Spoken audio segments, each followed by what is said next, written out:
So, when we've looked into these systems, it seems like there's tons and tons of things that are happening here.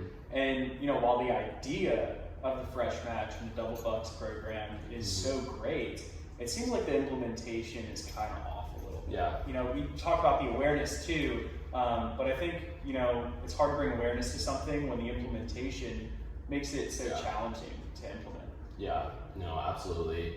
And there were some other things that were mentioned too, like some managers felt like that the cost might actually not be reduced just because the price at a farmer's market is often so much more than a grocery store. Like I can go to Aldi's and buy a big old tub of lettuce for like $2, but then at a farmer's market, even with like SNAP and VFM benefits, it might not be cheaper than just going to Aldi's and getting a very cheap bag of lettuce or tub of lettuce.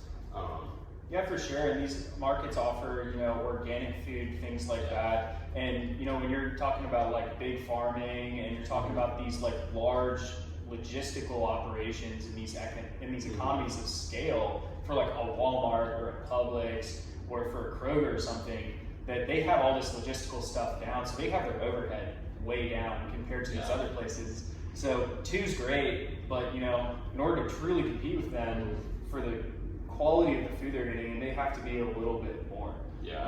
So that seems like another area that could be easily solved, just changing the 2 to a 2.5, but requires a lot of conversation.